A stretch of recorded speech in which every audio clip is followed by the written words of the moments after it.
Let's start. तो यहाँ पे देखो फंक्शनल ऑर्गेनाइजेशन है, मीन्स स्टाफ ऑर्गेनाइजेशन है। It is also called as horizontal organization. Means ये क्या है, हॉरिजॉन्टल ऑर्गेनाइजेशन है। लाइन ऑर्गेनाइजेशन में क्या होता है कि वर्टिकल स्ट्रक्चर रहता है, यहाँ पे हॉरिजॉन्टल स्ट्रक्चर रहता है। There is grouping of activities as per function. जैसे उनको एक एक फंक्शन दिया जाता है वैसे उनको एक्टिविटीज परफॉर्म करना पड़ता है, बराबर। अलग अलग जो डिपार्टमेंट रहते हैं उनको अलग अलग टास्क दे जाते हैं। Specialization of function is the characteristic of this type of organization. Means इसमें क्या है, हर एक को एक स्पेशलाइजेशन होता है। जैसे मैनेजर का काम, जैसे बोलते हैं ना कि मैनेजर एक एमबीए चाहिए, मीन्स उसको उसके पास एमबीए की डिग्री होनी चाहिए, बराबर ना। जैसे इंजीनियर का काम अलग रहता है, उसको एक स्पेशलाइजेशन रहता है उस सब्जेक्ट में। नेक्स्ट वन आता है each group is performing a specific task. मैंने बताया कि एक स्पेसिफिक टास्क होता है, वो कंप्लीट करने के लिए वो कंप्लीट जो एक ब्रांच रहती है, जैसे कि हॉरिजॉन्टल में जैसे एक ब्रांच रहती है वो वर्क करती है। Okay okay. यहाँ पे एडवांटेज, इसको क्या बोलते हैं, ऑल्सो स्टाफ ऑर्गेनाइजेशन भी कहते हैं उसको। Okay.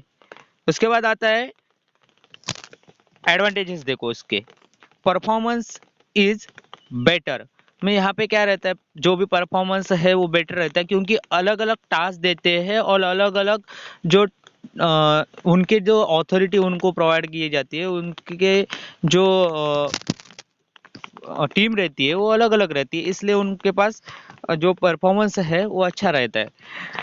Correct decisions are possible. Means अलग अलग टास्क रहते हैं तो डिसीजन लेना अच्छा रहता है, कि एक साथ जो टास्क होते होते तो क्या होता कि हाँ कंफ्यूज हो सकते थे, बराबर।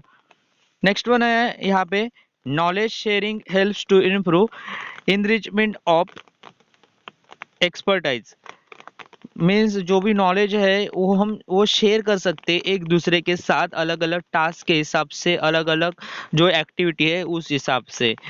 Efficient utilization of the staff. जो इंटरनल एम्प्लॉयमेंट है उनका जो बोलते हैं ना, सबका अलग अलग परफॉर्मेंस रहता है अंदर, और जो भी काम होता है, टास्क होता है, वो अलग अलग स्टाफ अच्छी तरह से एक डिसिप्लिन से काम करता है, तो इफिशिएंटली उसका यूटिलाइजेशन होता है। Load of work is evenly distributed. Means जो लोड आता है, जैसे एक टास्क है कंप्लीट करने के लिए, एक प्रोजेक्ट आया, तो अलग अलग जो एम्प्लॉयज है उसके पास अलग अलग ऐसे एक एक पार्ट देते हैं। मीन्स ये कंप्लीट करिए कंप्लीट ऐसे टास्क देते हैं। इससे वजह से क्या होता है, जो लोड है वो अच्छी तरह से डिस्ट्रीब्यूट होता है। Standardization in process. जो प्रोसेस है वो स्टैंडर्ड चलती है, एक डिसिप्लिन से चलती है।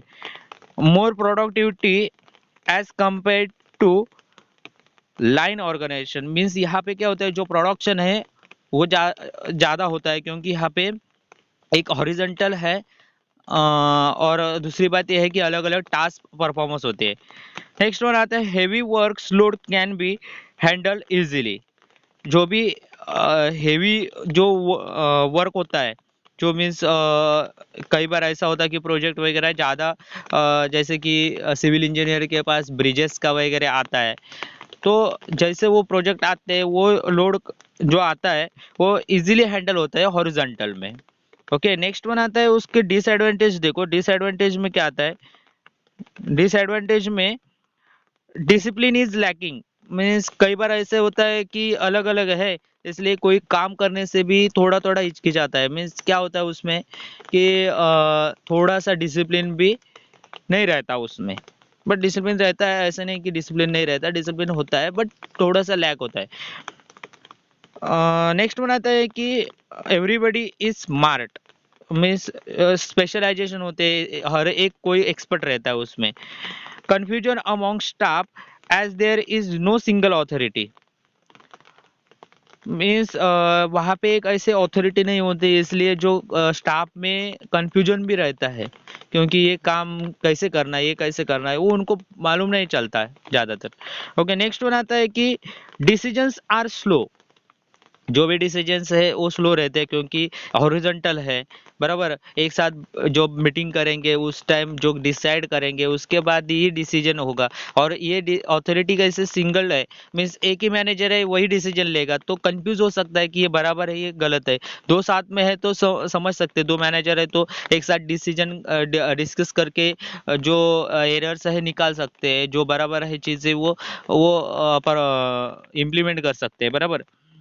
नेक्स्ट वन है ego of specialist is sensitive issue, means ना जो भी स्पेशलिस्ट रहते हैं ना, जैसे कि देखो ना डॉक्टर वगैरह रहते हैं, वो ईयर स्पेशलिस्ट रहता है, आई स्पेशलिस्ट रहता है, उनके पास ना थोड़ा सा ईगो आता है क्योंकि ये मुझे काम आता है, तो थोड़ा सा ये सेंसिटिव इशू हो जाता है वहां पे भी। नेक्स्ट वन आता है total cost of carrying such staff is high, means ऐसे जो स्पेशल जो है, जैसे कि एक्टिंग वगैरह देखो ना, जो फिल्म इंडस्ट्री है उसमें स्पेशल स्पेशल कैरेक्टर्स है, बराबर, एक्टर्स है, तो जो इनकी क्या बोलते हैं पेमेंट है उनका वो ज़्यादा रहता है, बराबर ना। कॉस्ट है वो ज़्यादा रहती है। Many staffs are expert in avoiding responsibilities, means जो रिस्पॉन्सिबिलिटीज है ना वो अवॉइड करने के लिए भी वो एक्सपर्ट रहते हैं उसमें। Next one less coordination in team, जो भी कोऑर्डिनेशन है वो मेंटेन करने के लिए उतना पॉसिबल नहीं रहता क्योंकि अलग अलग है, स्पेशलिस्ट भी अलग है, अथॉरिटीज भी अलग है, तो कंट्रोल किसी का ज़्यादा नहीं रहता एक दूसरे का।